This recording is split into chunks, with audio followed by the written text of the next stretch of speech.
corrupt Dayton Campbell, and the defamation lawsuit Circus. Good day, everyone. I am SkyWalker.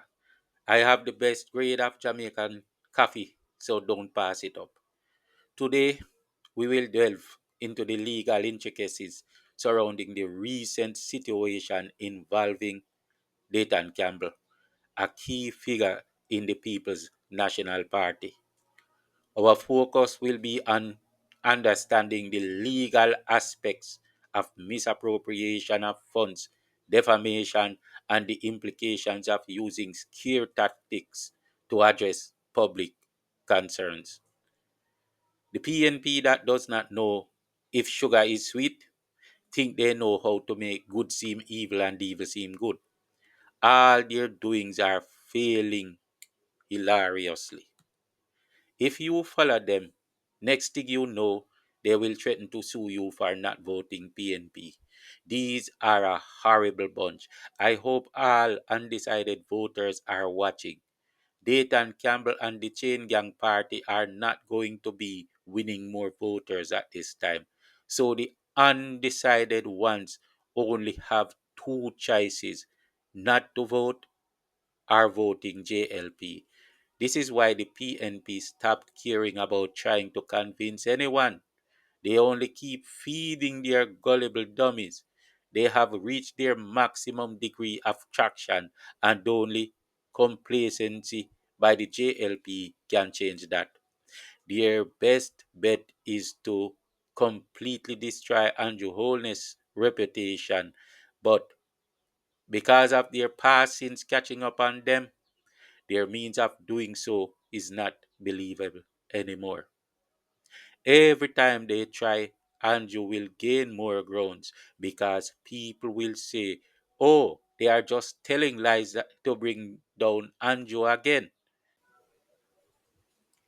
They will laugh and assert that, oh, the houses are for the beneficiaries, or I don't believe these liars. Let me go and fact check. Remember that the people who are left to decide are comprised of some of the most educated. What can a foolish person like Dre tell them? That people's houses are not theirs? Huh?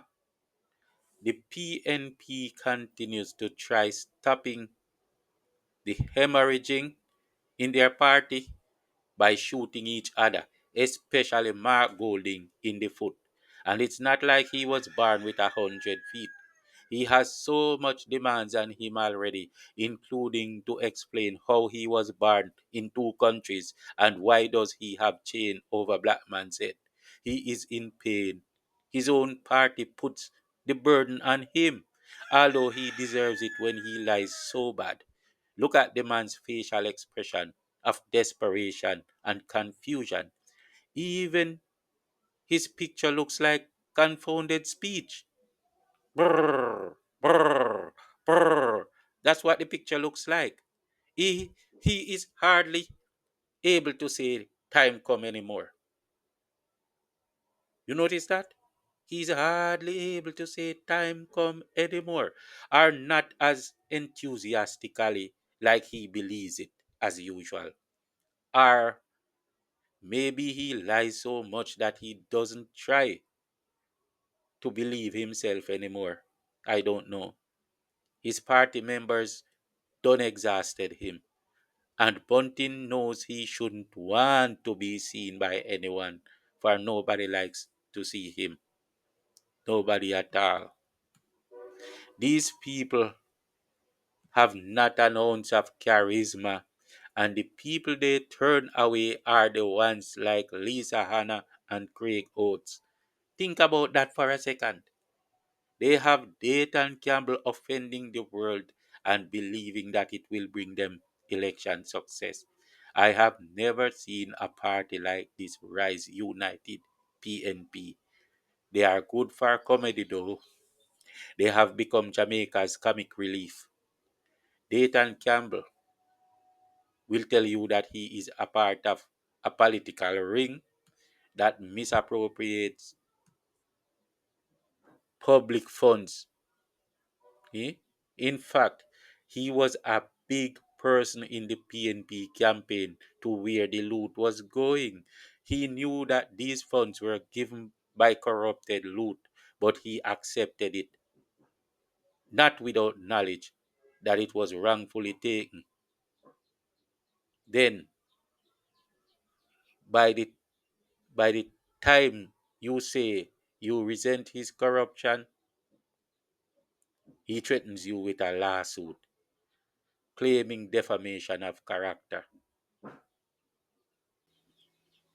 Well, who defamed Dayton but Dayton himself?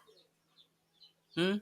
As long as Dayton Campbell was on that tape, I am telling you that Dayton Campbell is corrupted, accepting misappropriated funds, either stolen or closer to thieving than your first cousin is to you. There is no doubt in my mind that Dayton Campbell was explaining how corrupt Dayton Campbell is. Exactly. That's what he was doing.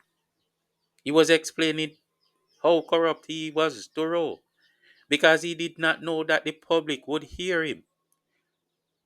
Unfortunately for him, Mr. Vegas was not the only one who heard. So they won't get many more apologies to not accept for their dirty, cheating, and corrupted, abominable ways. Mm. If you didn't hear me, I am warning you, the undecided voters, that Dayton Campbell and all the leaders involved in the PNP campaign that he referred to as they, unless they can distance themselves from the revealing tongue of Dayton, are all corrupt. So beware. This is a warning to Jamaica, which is my duty as a Jamaican citizen who sees impending danger. Dayton Campbell himself exposed his own involvement, and that other PNP members was involved, right? Mark Golding's response to the discovery of corrupt Dayton makes him seem just as culpable. So be careful of that Englishman too, the Finsack guy. He wants to threaten and silence everyone, and now they wrote a letter to threaten and silence the entire JLP. Like they think that the Labour Party is Mr. Vegas. They don't even know how to frame a legal notice. They will sue the JLP and Mr. Vegas when hell freezes over. The JLP knows, and hopefully Mr. Vegas will hear this. Their intention is always for you to not talk, but Andrew is talking more than ever now. So, dear stupid people. Every time they talk, they bring problems on themselves. They are like little kindergarten children. How did they become political leaders? Is that what the PNP has become? The Rise United? Hmm? Is that what they have become? People, let's look at some legal terms and implications. Vloggers must never compromise their freedom of speech for the scare tactics of corrupt people trying not to be exposed. The kind of behavior being demonstrated here reminds me of that of criminals silencing their victims. According to Dayton Campbell, we see that he was more than just guilty of obtaining misappropriated funds, but he was part of a collective of PNP members and campaigners that deliberately work together for that corrupt purpose. So, in short, I believe Dayton, so I think Dayton is corrupt. A misappropriation of funds refers to the unauthorized and improper use of funds that have been entrusted to an individual or organization, like an authority figure at the KSAMC, giving public funds to an unauthorized person for their personal or political use. This is a serious breach of trust, especially when it involves public funds meant for government or communal purposes. Misappropriation can lead to criminal charges, penalties, and legal repercussions. It is often categorized under financial crimes such as embezzlement or fraud, and perpetrators can face fines, imprisonment, and a permanent mark on their record. This man, by explaining what he did, deserves to be charged, and his cronies with him. Any foreign citizen involved should also be charged and then deported. Jamaican people work hard for their money. Yes, they do. In Dayton Campbell's case, recordings have emerged suggesting his involvement in the misuse of public funds for political use. That is not the responsibility of Jamaican taxpayers. This evidence, if verified, indicates a clear violation of trust and potential legal liability. But he is the one claiming he wants to sue you. It is like a criminal robbing a man at gunpoint and then calling the police to arrest the guy for calling him a thief. Defamation involves making false and damaging statements about another person or entity. That's what defamation is. It can take the form of slander when it is spoken or libel when it is written. Dayton Campbell wants to sue for defamation of character. But guess what? Truth is a key defense against defamation claims. Truth, right, is a key defense against defamation claims. If the statements made about someone are true and can be substantiated, they are not considered defamatory, regardless of the damage to the one's reputation. Right? So, if, for example, a big man was caught molesting a child, an underage child, when you speak about it in public, it will damage the man's reputation.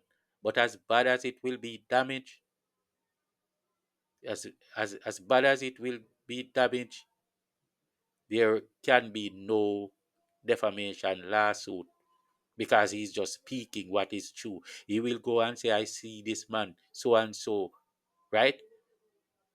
And we all caught him, right? Dayton Campbell defamed Dayton Campbell so bad that we cannot make it worse. Dayton is corrupt. He is corrupt.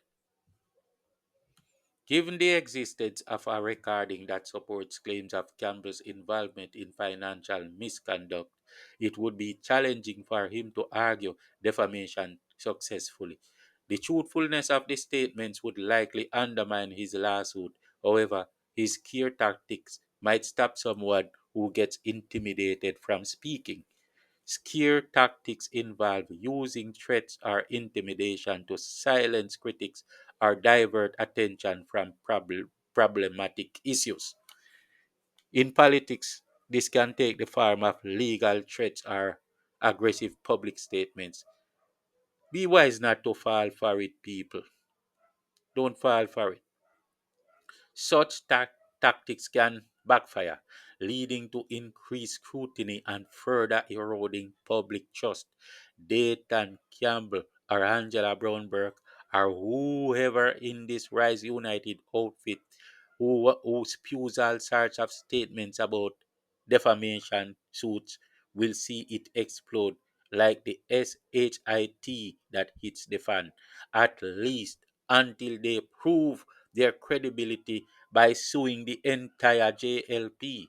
If they sue the JLP for this thing with Dayton Campbell, I will campaign for the PNP. I will convert like a Christian. So now, let's see them try to sue the JLP. Maybe they could try and sue Vegas because the court has time to waste. That would neither be here nor there. I want to see them sue the JLP and win, not Vegas or any vlogger. If they can't sue the JLP, then they will prove they are a bunch of liars and idiots. Instead of resolving the issue, they often escalate the situation and draw more negative attention to themselves. You see? You see? In the case of corrupt Dayton Campbell, threatening lawsuits against those accusing him of corruption may be perceived as an attempt to silence critics rather than addressing the core issues. This approach can exacerbate the problem and highlight a lack of accountability. The man is not being accountable. He cannot be in any public official office. He cannot be in any public office as an official, right? Jamaica cannot tolerate him. And isn't Mark Golding proving this about himself too? Hello, where is Mark? What is he saying? What is he doing? For the PNP and Dayton Campbell, the most effective approach is not through intimidation or legal threats, but through transparency, accountability, and open communication. By acknowledging mistakes, taking responsibility, and engaging with the public, they can work towards regaining trust and integrity. Thank you for watching. I hope this provided a clear understanding of the legal aspects and implications of the current situation. Remember, accountability and honesty are the cornerstones of effective leadership. Remember to like the video and comment. Think on these things, my people. Peace out.